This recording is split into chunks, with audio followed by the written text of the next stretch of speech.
Smart 24, driving business.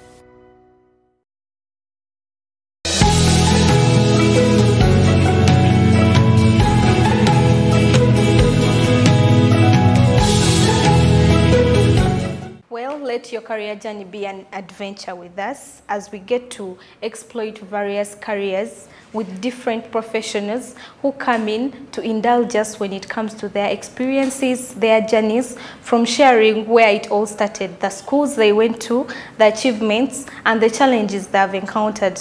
And with me today is the one and only Ibra Kayondo, the founder Trip Addicts. Thank you for joining me today, Ibra. You're welcome. Thank you for having me as well. Wow. For starters, you can take us back to the old good days. For example, what are the schools you went to? Primary. Yes, from primary.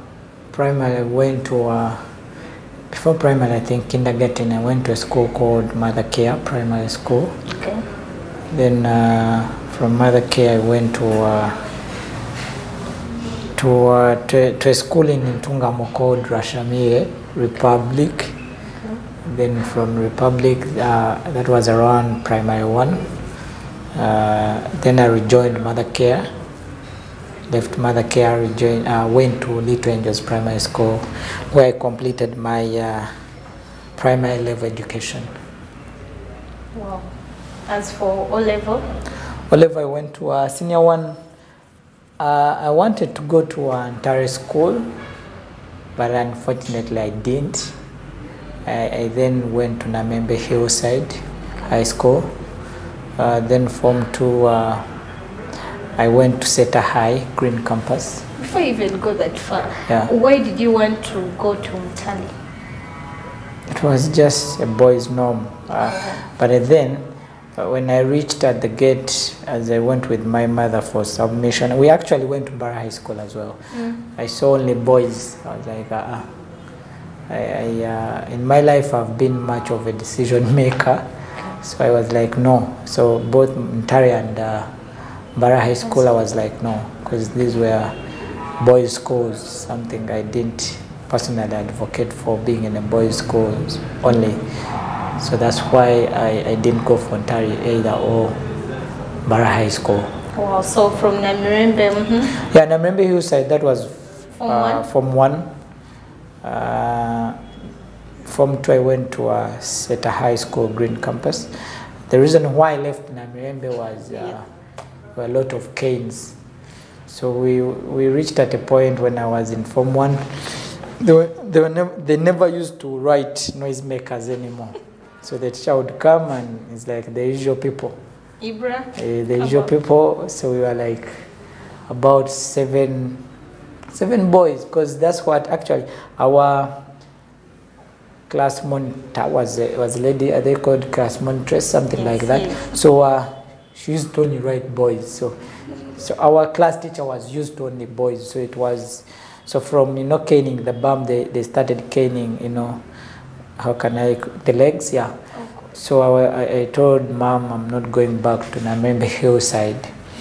Though it was a good school, the teaching was perfect. It was an excellent school. Namembe Hillside, I don't know now, but then it was a top performer in the whole country.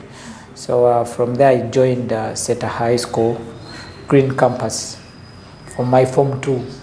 So Seta, there were no canes as much as Namembe Hillside, but I left Seta High as well. So in Form 3 I went to Chabo College School. So from Chabo College School, that's from Form 3 to Form 6. So I found a niche.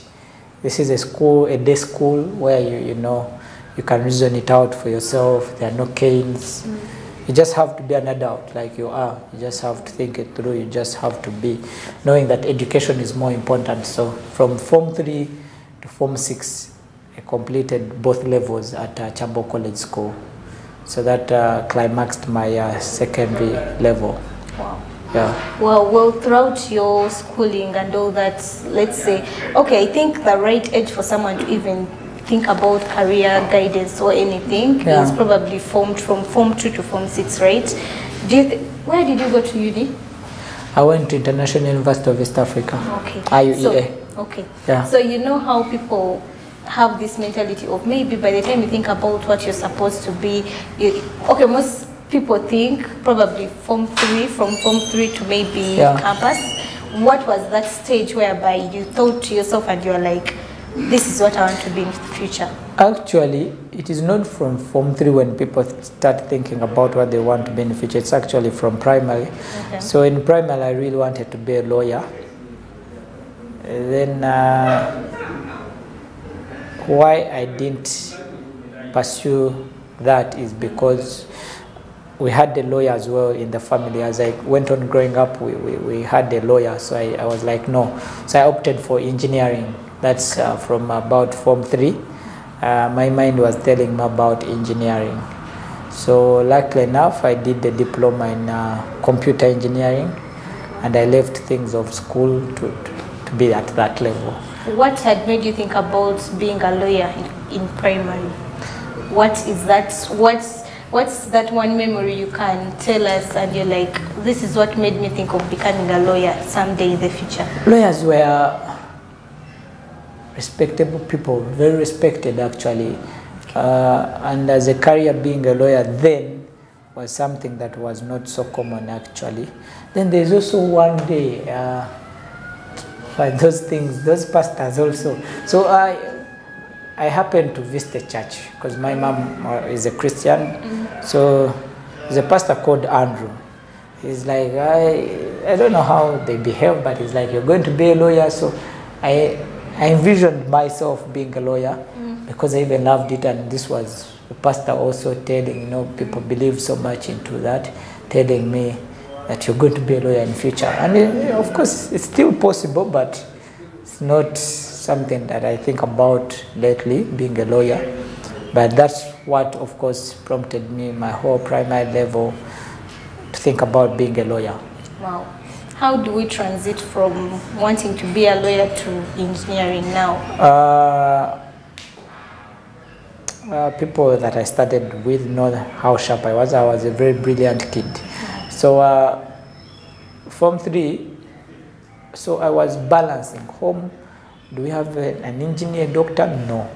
So we don't have someone who has taken sciences as a priority from home. So I was like, I'm going to give it a try myself. Since we have no engineer nor a doctor, I'm going to do it myself. So that's why I changed to actually being an engineer. Oh, that's interesting. You talked about the pastor trying to boost your career when it came to law. Would you say the schools you went to maybe impacted who you are now in regards to your career? Not really, but at some extent. See, schools in Uganda have been brainwashed to telling kids, you have to be a lawyer, you have to be an engineer, you have to be a doctor. They never even speak of, as you do high school, they never speak of businessman, like doing business of your own. So we have a tendency of schools teaching kids about paid employment. You have to go to school, then after school you look for a job, then that's how you can start earning. And actually almost all schools do this. But what impacted my career actually failed students in schools. So students, you obviously find students who are not that sharp. They start business as far as Form 3. They are doing business in school, selling a few items. So you're like, if this person is earning at this age, why should I be seeking a job when I finish school? That's why actually what I'm doing is not related to what I studied. Exactly. Yeah, we're coming to that now, Ibra. So you said from school, okay, school didn't impact what you had pursued from engineering. School, yeah, but students in the school, themselves, right? So how about the community? The community you lived in, maybe home. Did maybe someone home entice you to carry on with the engineering career at some point? Yeah, my mom. Like I said, we have the whole society is sick to being to paid employment. all they want is you to study, get a job, actually look for a job and get that job, then continue with your life. But I impacted myself, I think 90%. You pushed yourself? Yeah, I pushed myself to what I am now, 90% of it. Of course, you will have advice here and there, but if it's about impacting, it's myself. Wow. Yeah. That's quite interesting, because given that in today's society, for example, students or kids out there who maybe want to pursue careers in things like entertainment, drama, music, some parents believe that's not something you can pursue as a career. As an individual, you as Ibra, what would you have to say to our communities out there, to the parents, to the teachers that educate us in school? How would you urge them to help us embrace what we love to do in the future in regards to career?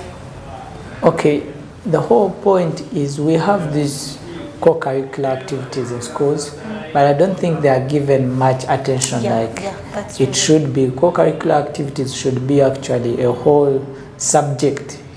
If it's MDD, we have seen the ghetto kids put Uganda where it is as a brand. Yeah. It pushes, these kids push this country actually more than doctors do, more than engineers are doing. But these are kids that are mostly into dancing, only actually dancing. Yeah. So I think we should just go to school to enhance on knowledge, to enhance on how we think about different things, to see them in a different angle, but not necessarily telling people to be engineers, doctors. Because if you can see, even with the European countries, it's actually talent that earns more than even, what should I say, how do I call it, a job. Okay, talent is a job, but these, jobs you've gone to school for. So if you look at footballers, if you look at musicians, even here in Uganda, look at the musicians. Yeah. They are doing great for themselves. Building mansions, they are putting up different projects. But this is just singing. So the whole thing should be changed, how we look at things. Speaking of the education background in our country today, the other day I was just in with a friend and she talked about, okay, it was just a random thought. I was like, by the Bronya, do you realize that, yes, most students from different countries, Nigeria, Kenya, name it all, they come to Uganda with this mindset of we have the good education, which is okay, right? But then she was like, we are burdened to some point. Okay, she gave me a thought of by senior 2, senior 3, we shouldn't study all those subjects. For example, by senior 2, I know I'm not good when it comes to biology. You get? What is your take? What is your comment to our education system today? It is time wasting. We waste a lot of time on things you're not even going to help you in life. So it's more of time wasting. If you really want a kid to be an engineer, train them to being an engineer. You see that our education system gives you hands-on until you leave high school. So as an engineer, that means as an engineer, you've wasted about 13 years, 6 years plus 7, plus about 3. Actually, that's 16 years you've wasted in just reading notes. If someone wants to be a mechanical engineer, we have categories, different categories. People who run machines in industries, the mechanics themselves on vehicles, train that kid as far as senior 3. Let them leave books, now they go to hands-on. So that would make an impact. But even lately we have engineers who have completed school, university level, that can't even operate a machine. Yeah. We do so much of theories and practical. So exactly, that's what I'm telling you. Me in my career as an operator, tourism operator, mostly domestic tourism, I don't even know what's in class as far as tourism is concerned.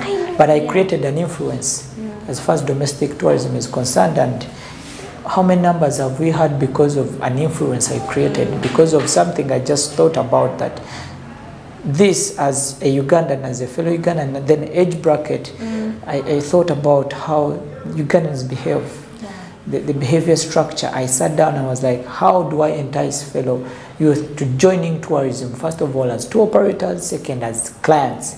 So this is all not taught even in school, because I've interacted with students of tourism. All they know is actually how to get a white, how to draw. They don't even know how to draw itineraries. It's something I think most jobs should be hands-on. You learn while on the job and don't waste time. As far as 16, 15 years, get this kid to starting practical, like real practical, not practical is okutunula mu girasi nga tukola physics as you look for one. I'm really glad you talked about you studying your environment and knowing what you're supposed to do for like the young people, like something to entice them into the field. That's where being innovative comes in, which we lack most of the times in our generation today. I would love to ask Ibra, did you, given that you are a sharp kid like you mentioned, did you at some point feel overwhelmed by school, by the books you had? Since you had already set your mind that you wanted to pursue engineering, right? Did you at some point feel like, did you get that breakdown of I'm being overwhelmed with things that are not important to me? Yeah, sure. Now, like in physics, when I was doing A-level, I really wanted to do electrical engineering because I was good at electricity. So I used to think, and I'm like, why am I doing mechanical engineering as paper one? I'm very good at electrical engineering. So results come through, I've only scored 4 points in physics.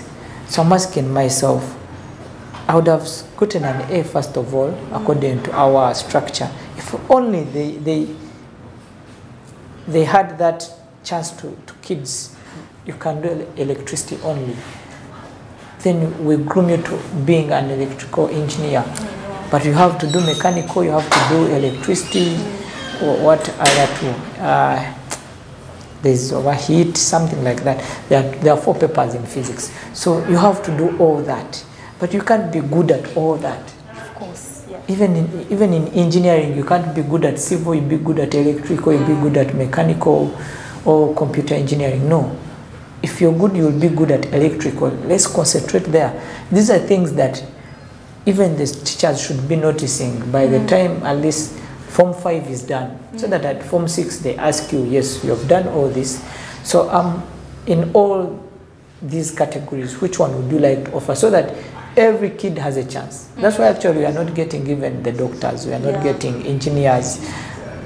Because so you feel like by Form 5 that's the right stage for someone to according to what is on ground now, I think Form 5. But by Form 3, a kid should be having hands-on. Wow, that's quite interesting. As career guidance remains a hustle in our country today, let's go in for a very short break. Just grab a snack or drink. We shall be right back.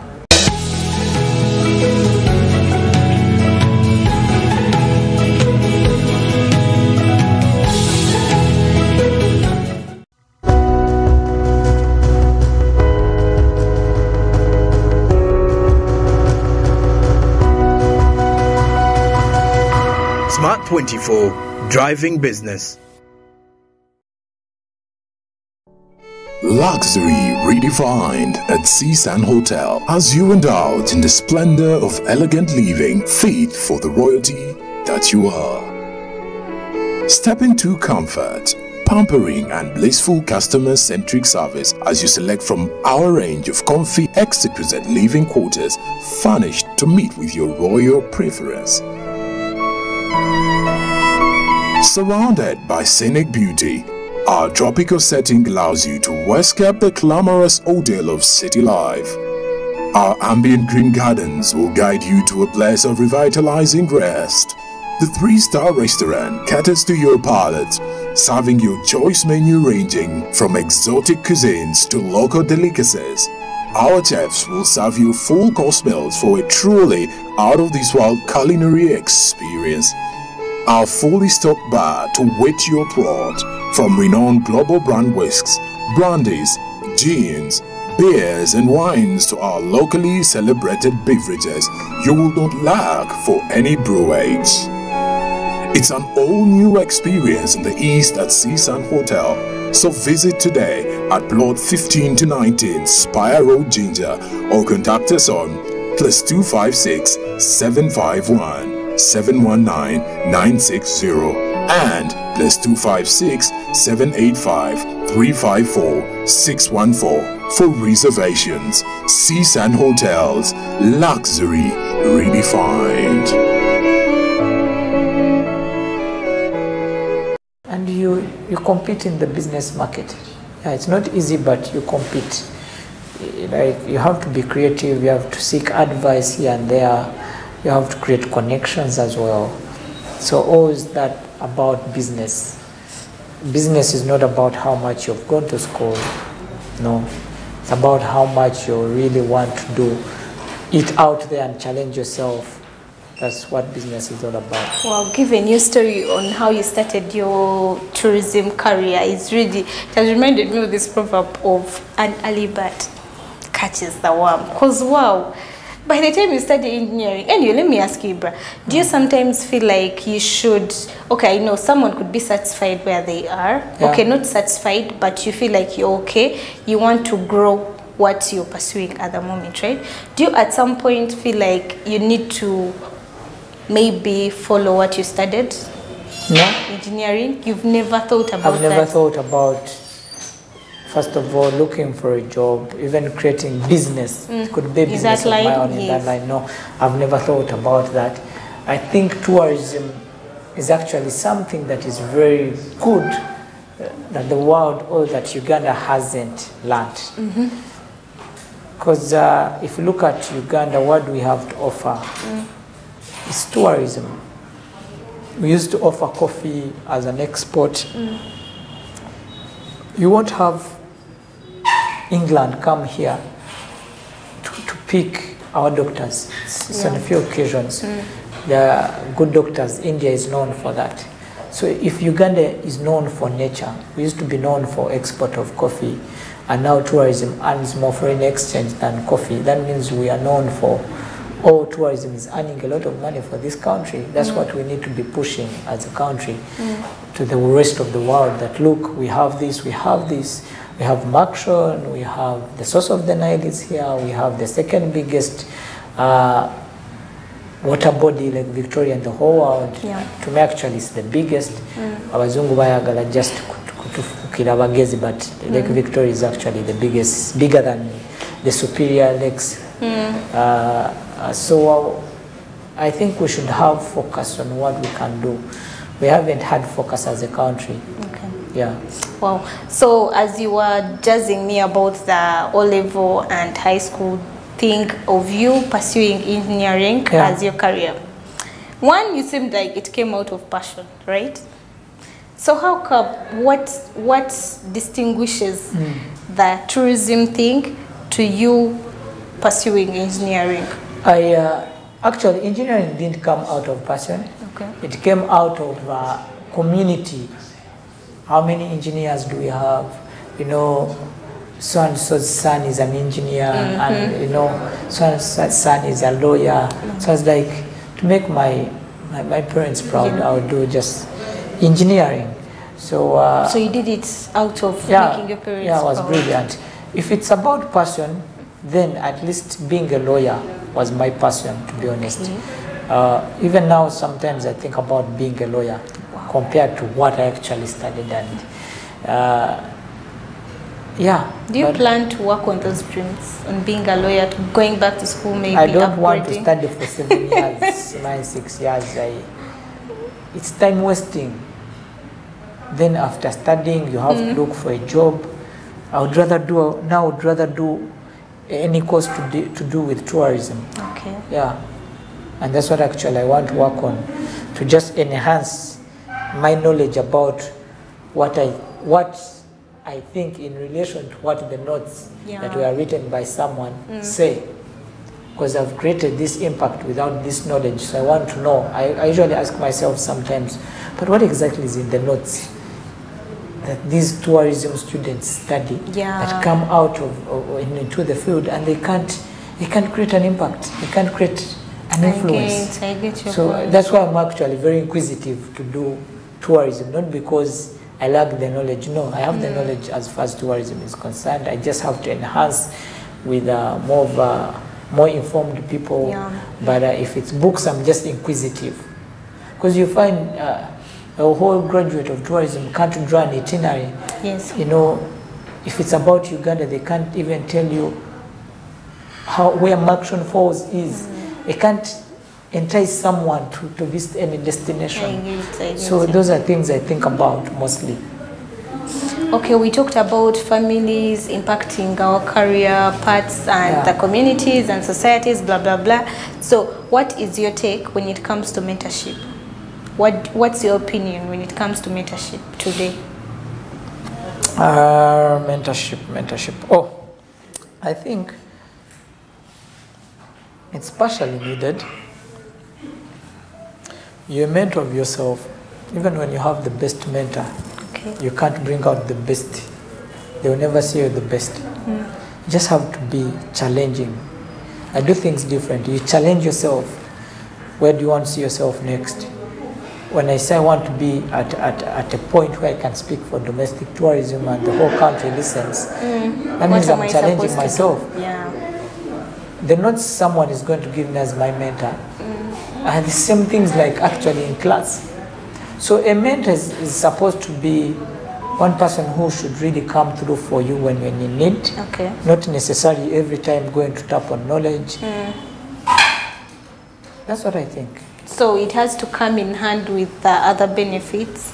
Okay. So what's your take when it comes to Uganda? Did you, to yourself as an individual, did you have a mentor back then at school?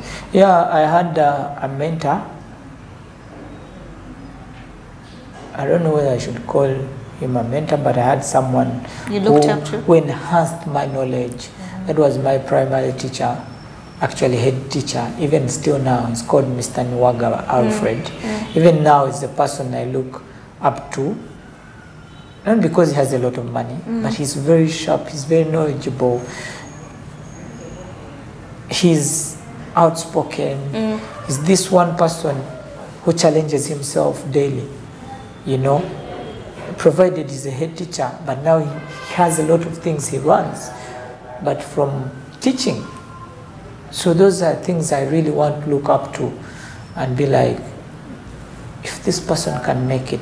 I don't want a professor to be my mentor. I find someone who's already a professor and they're doing good and they're mentoring me. I want someone who I have seen make it, like physically make it. So those ones, they would mentor me hands down. Hands on. So those are the people I look up to actually. Like I want to see real work. That's why I also do real work, hands on. Wow. So every career, Ibra, is marked by various challenges we encounter. What are some of the obstacles or hurdles you could name and you're like, these have really hit me so hard going through my career from that time I started to where I am today? You'll be shocked when I started travel or tourism. First of all, I didn't know that we had even a ministry of tourism. Wow. It's something that I was passionate about. I used to read about animals when I was in primary. Even I had a vision. I don't know whether my notes are still kept at my primary school. I used to write about cheetahs. I love leopards. I used to read about leopards. Provided then in my primary, something that enhanced me actually to loving tourism. At Little Angels, we used to do these trips quite often. Lake Borough, we go to Queen Elizabeth. So I just fell in love with the animals. So when I started doing now the domestic tourism, it's not necessary that I wanted to lead. No, I wanted to have fellow young people who couldn't afford 250. So what I used to do, I used to get like 10 people, tell them, know what guys, we are going to share a course. Okay, so you would fix the budget. Yes, we are going to share a course. This is how much we need. So I be a leader in that moment. I call the hotel, get to know how much, where we are going to sleep, I even call like a bureau direct. I get to know how much it is to enter the park. So I come up with a figure. I even look for a vehicle. So I did that. I kept on doing that. Then someone was like, you know, you can start up a brand that is tourism oriented, and this is how you have to do it. You have to register. I was like, hey, there's even these things of registering. It was like, you guys even have a ministry. I was like, wow, if we have a ministry and this is what they do. They're not even in schools. I used to belong to Wildlife Club in high school. Yeah. I never saw a Chambo College. We never had visitors from UA. We never had visitors from the ministry to enlighten us more. It was all about Kadanke. As long as Wildlife Club, we have those days for Kadanke, it's done. You also never used to have these other different mentors from different fields of work? No, we like used doctors. to have, that was in Namembe Hillside. Oh. We used to have major, there's one major called, I don't remember his name, Ranga, something like that. He used to come through at Namembe Hillside. Even at Chambo College, we used to have career guidance days. But they're not exhausting. It wasn't impactful. Someone just, it's like they're there for swag. Your hobbies just come, I'm doing engineering, you clap. They don't tell you more. So at school, they don't bring people who are doing tourism. They don't bring us businessmen, prominent businessmen. And Chambo College has a good products of businessmen, journalists who have made it in life, people who are doing tourism. So they used to look into only people who are doctors, engineers. Not everyone is going to be a lawyer. That's the honest truth. Not everyone is going to be an engineer. Like I said, it's actually the business world that supports the economy of the country. So entice more people to create employment for themselves. Tell them how easy it is. That's why I'm telling you, the moment I started doing domestic tourism, very many young people around me got what we call hands-on, chisoboka. They used to think tourism was for, you have to be rich. Yeah. So I changed the mentality. That's what I usually tell, even when I'm conversing with people in agriculture. I tell them, if you ever want to promote any product in Uganda, get a youth, build them. After building them, if it's about planting coffee, make us believe that this 19-year-old or 20-year-old started from zero, got his acre of land, maybe hired it, and this is how far they have come. Yeah, there will be interest also do coffee planting, because I've seen something, but not things of going to conferences now and then. The people you're bringing have been doing farming for 50 years. So the youth don't relate with them, that's what I can say. And given that it's the highest percentage in yes, our exactly, country. and this is the highest population percentage are the youth. So what we know, we will keep on looking for jobs, and wowing people who are doing better. Yeah. But it's about having a starting point. If I had not started, maybe I would not have influenced some people. But look at where we are in terms of domestic tourism now. Yeah, we have a few challenges that need a little bit of polishing, because very many young people have gotten involved into domestic tourism. But at the other hand, positive way, it shows you that they have known something we didn't know. Someone has had an influence on them. Let that person talk to them always. Even you tell UTB, don't force these guys. Don't show that if you don't register, these are the consequences. No, show them the positive side. If you register, you know what, guys, we have Kayondo, we have a few people, yes, we have Wakan on board. Let them talk to you, guys, you need to register. It's like going to the ghetto. You need the person in the ghetto to talk to the ghetto people. In their own language. Yes, in their language they understand. They will even give you more ears. Yeah. But if you take your Luzungu there, people won't register and they will keep doing what they are doing. I get your point. Yes. Wow. So given some of the few challenges you've mentioned, what are those qualities you embraced yourself with as a person as you are growing into your different career paths, as you've shared with us? What are those qualities you mention and you're like, this pushed me harder and harder, This helped me at my lowest times. Yeah. What are those qualities you'd maybe want our dear viewer to Honesty. also learn from? Honesty. Okay. In tourism, you have to be very honest. Whether you go get or not, but you have to be very honest with clients if you want to create an impact. These are being creative. Those are they are there. Those are a few characters that help you out. But being honest, then I have a lot of confidence. I can speak to anyone at a given time. I've been having those conversations with people from the ministry. Wherever I find them, I tell them what's not going right.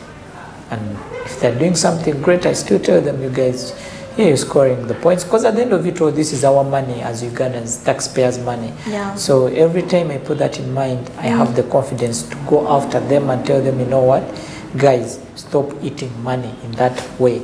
This is what needs to be done. From what I think. If you think it's not right, it's up to you. But from the influence I've had in domestic tourism, this is what needs to be done. Because actually, if you look at the structure of domestic tourism, there are no old people. Yeah. Very few.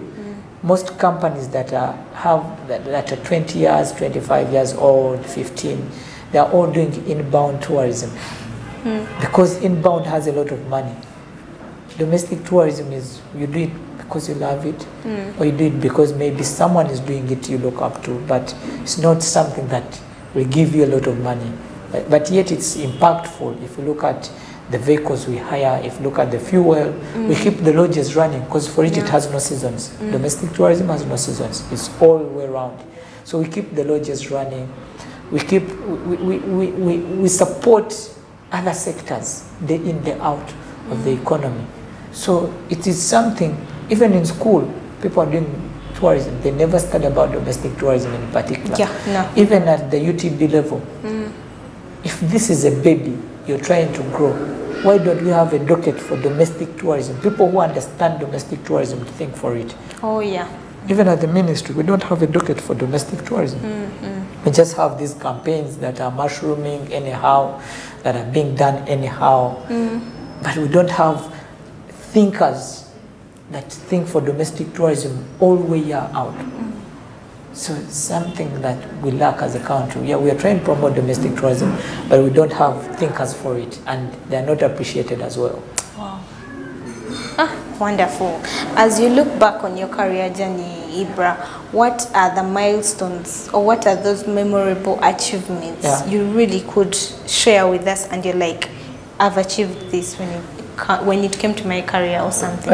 Career-wise, around 2021, when the Janzi Awards were around and Tripadis won the Best Domestic Tourism Award, I felt very appreciated. I won't say I felt very happy. Wow. I felt like I've been appreciated. Yes, and domestic tourism in general has been appreciated, having a category of tour operators who are doing domestic tourism. Something I looked up and was like, yes, I think we are headed in the right way. Then other few things are just personal benefits that I've gotten from Trip Addicts. I've been recognized personally. I'm having a full brand, a full brand, a national importance somewhere. If I'm being called upon on such televisions to have, to speak about career and to speak about domestic tourism. Yeah. So yeah, I've grown as a brand. Something that is important to me. If you leave a legacy, it's far better than leaving a lot of money. Wow, that's a new whole line. Anyway, as we are wrapping up our interesting conversation, Ibra, what are some of the enlightening moments you would maybe love to share with our dear viewer? Like, okay, giving examples from what you experienced. Yeah. What are those moments you love to share with our viewer to make them be more persistent out there, to be more patient, to push harder no matter the difficulties they encounter, to make sure they also have a so-called successful career path in their lives? Yeah. Well, one thing I can tell them is to always appreciate the environment they're in. Those are your people. When you come into domestic tourism, at this time, let's say, don't necessarily look for me. I'll just tell you what needs to be done. And I won't do much for you as a person, however much I may be influencing you, but you need to appreciate the environment you're in.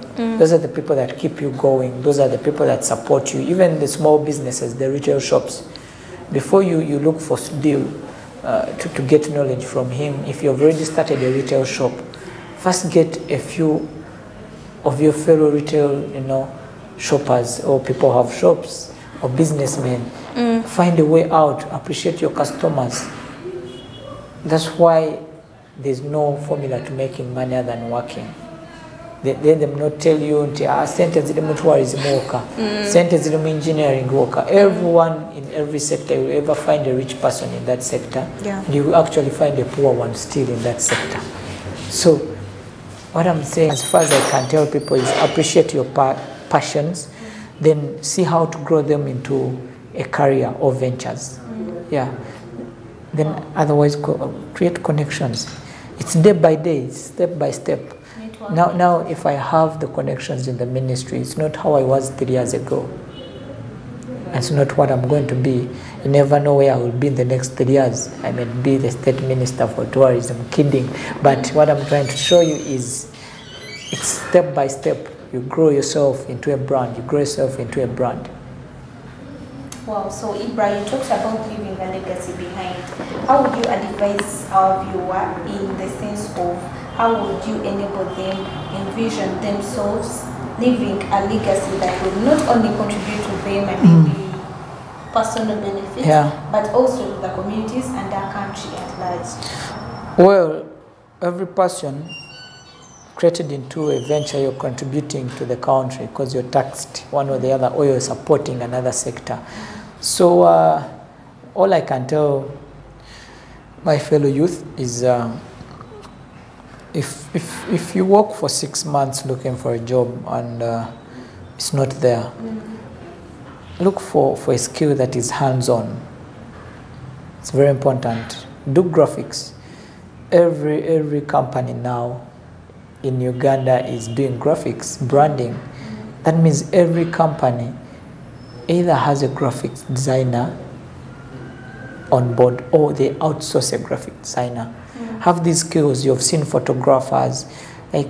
Have a skill. It's very important. Not only looking for a job. Have a skill. Do anything as long as, because may I look at graphic designers now. Each artwork is charged 50K. If in a week you can produce about 10, that's 500,000. Just something that people don't see. Let it be even digital influencing. People are earning a living from digital influencing, Twitter influencers, and they're creating actually an impact as well. So that's very important. A skill. Okay, well, as we conclude, Ibra, as a professional in the tourism field, right? How do you manage to balance the demands of your career and your personal life? I'm not married, so the biggest percentage of my time would be requested by a wife, but since I'm not yet married, I think I manage that way. So my life is my life. We don't share life with anyone. I don't share my time with anyone. So I share most of my time with my friends and tourism. Yeah. Wow, wonderful. Anyway, I'll give you this chance to maybe say a few beautiful words of encouragement to our dear viewer. Probably one that is interested in pursuing the tourism career.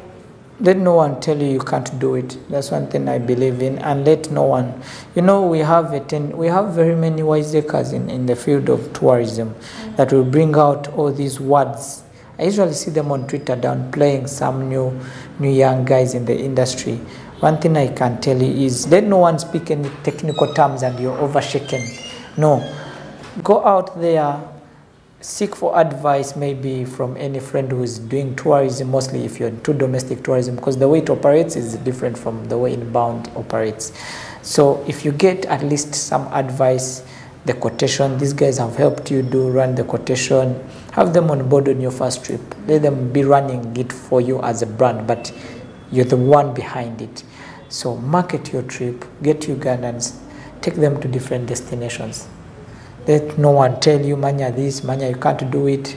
No, everyone can do it and do it even better than the previous people. Yeah. Well, anyways, as they usually say, the early bird catches the worm, but still, the persistent one builds a successful and thriving career. Well, as we conclude this enlightening session, it has been a wonderful conversation. Sure. Allow me extend my sincere gratitude to our guest, Ibra Kayondo, Trip Addicts. Thank you for sharing with us with your invaluable insights. You're welcome. It was really eye-opening, it was educative, it was interesting in all ways. Thank you so much. I think it was more of reality. Yeah, reality. Yeah. There are no corners. Yeah. Yes, wow. Yes, so until next time, ciao.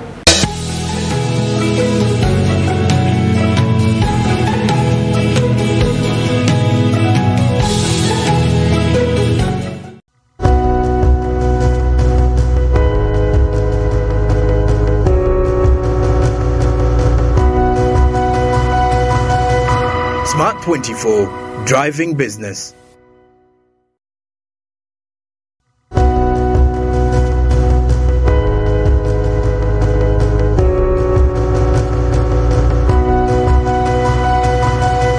Smart 24, driving business.